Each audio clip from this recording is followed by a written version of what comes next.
చాలా ఉంది. హర్షద్ గారు, అసలు జనసేన పార్టీ సర్వసన్నద్ధంగా ఉందా? 175 స్థానాల్లో పోటీ చేస్తామని పవన్ కళ్యాణ్ గారు చెప్తున్నారు. 175 స్థానాల్లో సన్నద్ధంగా ఉందా? నిజంగా అన్ని నియోజకవర్గాల్లో అభ్యర్థులకు సంబంధించి ఇంకా ఒక క్లారిటీ రాని పరిస్థితే కనబడుతుంది అంటున్నారు. అండ్ ఎందుకు జనసేనని ప్రజలు చూస్ చేసుకోవాలని మీరు చెప్తారు? మీ రిక్వెస్ట్ కావచ్చు, మీరు చెప్పాలనుకున్న అప్పీల్ కావచ్చు, ఏంటి?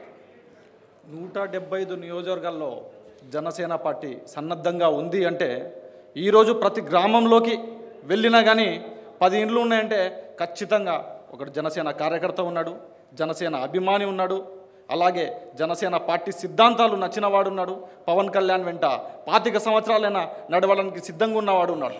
కానీ అలాగే గ్రౌండ్ లెవెల్కి వెళ్తే ఈరోజు కాంగ్రెస్ పార్టీకి కానివ్వండి, బీజేపీ పార్టీకి కానివ్వండి, కానీ కార్యకర్తలు లేరు. గ్రామాల్లో ఏజెంట్లు కూడా కూర్చోలేని పరిస్థితి అయ్యా ఆ విధంగా ఉంది అన్నమాట. జనసేన కార్యకర్తలు ఇంత పెద్ద రాష్ట్రంలో 16 జాతీయ పార్టీకి ఏజెంట్ లేరనడం అబద్ధము. అలా అది విత్డ్రా చేసుకోండి. రాష్ట్రంలో గ్రామాన ఈ రోజు పుట్టిన జనసేన కంటే ఎక్కువ మంది కేడర్ ఉంది. ఈ రోజు పుట్టినటువంటి పార్టీల కంటే మేము గొప్పగా రాణిస్తాం. మాకు బేసిక్ గా ఓటర్లు సంవత్సరాల నుంచి 2003లో గాని 2009లో గాని బీజేపీకి vote percentage Bharatiya Janata party ఎంత ఓట్ పర్సెంటేజ్ వచ్చింది? కేవలం పవన్ కళ్యాణ్ గారు కలవడం వల్లనే బీజేపీకి మైలేజ్ పెరిగింది. 2014 విచిత్రంగా మాట్లాడుతున్నారు. నిన్న లేక మొన్న వచ్చినటువంటి పవన్ కళ్యాణ్ గారి వల్ల 40 సంవత్సరాల చరిత్ర ఉన్న భారతీయ జనతా పార్టీకి ఈరోజు చూస్తున్నాం. 2014లో మీరు చూశారు, జనసేన అధినేత పవన్ కళ్యాణ్ గారు నరేంద్ర మోదీ చుట్టూ తిరిగి ఆయనతో పొత్తు పెట్టుకున్నది వాస్తవమా కాదా? మీరు నరేంద్ర మోదీ గొప్ప లీడర్ అవుతాడా? జనసేన పార్టీ అధినేత గొప్ప లీడర్ అవుతాడా? ఇప్పటిదాకా ఎన్నికలే చూడనటువంటి జనసేన పార్టీతో 40 సంవత్సరాలుగా ఎన్నికలు భారతీయ జనతా పార్టీ పోలిక ఎలా పోలిక చేస్తారు? అలాగా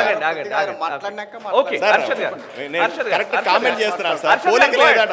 నరేంద్ర మోదీతో జనసేన పార్టీ అధినేత పవన్ కళ్యాణ్ గారికి పోలిక ఏంటి సార్? 40 సంవత్సరాల పార్టీకి 40 రోజులున్న పార్టీకి పోలిక ఏంటి సార్?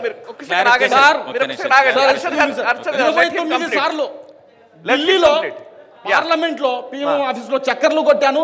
29 సార్లు అపాయింట్మెంట్ అడిగితే కూడా నాకు అపాయింట్మెంట్ దొరకలేదని చంద్రబాబు నాయుడు గారు అన్నారు. పవన్ కళ్యాణ్ ఎవరి దగ్గర వెళ్ళలేదండి. పవన్ కళ్యాణ్ ఇంటికి నరేంద్ర మోడీ గారు వచ్చారు. వచ్చి 2014లో నేను అధికారంలోకి రావాలని సార్ 2014 మోదీ గారు పవన్ కళ్యాణ్ ఇంటికి వెళ్ళారా? అయ్యా నరేంద్ర మోదీ గారు దేశ నేత, నరేంద్ర మోదీ గారు ప్రధాని గారు, ఆయన ఇంటికి జనసేన అధినేత వెళ్ళాలి తప్ప ప్రధాని గారు ఏ ఇంటికి విజిట్ చేయరు. ఎప్పుడు అలా జరగదు. వెంటనే అటువంటి చెబుతాము. మంచి పద్ధతి కాదు. ప్రజలు 2014లో ఆయన ప్రధాని కాదండి. 2014లో ఆయన ప్రధాని కాదండి. మద్దతు ఇవ్వమనేసి అయ్యా ప్రధాని అప్పటికైనా సరే జనసేన అధినేత ఇంటికి వెళ్ళాడని చెప్తే తప్పుడు సంకేతాలు వెళ్తాయి సార్. లైవ్ పోతుంది, తప్పుడు సంకేతాలు వెళ్తాయి సార్.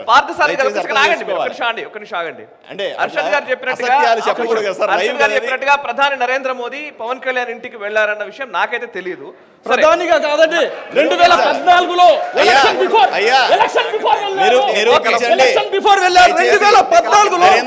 బిఫోర్ వెళ్ళి ఇంటికి వెళ్ళి నాకు మద్దతు కావాలని అడిగారు. ఈ విషయాన్ని నరేంద్ర మోదీ గారు ఏ రోజు ఏ టైంలో మద్దతు 2014లో మద్దతు కోసం ప్యాకేజ్ అడిగామా? అయ్యా మాట ఎందుకు మారుతున్నారు? మొదటి తెలుసండి, నరేంద్ర మోదీ గారు పవన్ గారి ఇంటికి వెళ్ళారా లేదా తెలుసండి సార్. ప్లీజ్ మీరు ఒక్క సెకండ్ ఆగండి. తప్పుడు సంకేతాలు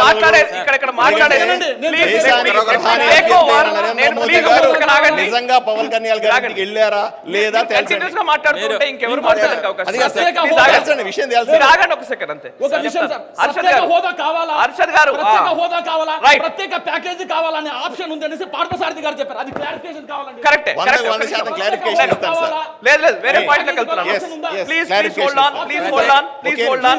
ప్రజల దగ్గర కూడా వెళ్ళాలి. ఒకసారి స్థానికుల అభిప్రాయాలు కూడా కనుక్కునే ప్రయత్నం చేస్తాను. స్థానికుల అభిప్రాయాలు కనుక్కుంటాను. అంతకంటే ముందు ఒకసారి ఈవెన్ మీరు చెప్తానంటున్నారు సురేంద్ర రెడ్డి గారు, చెప్పండి మీరేం చెప్తారు? ఎన్నికల ముందు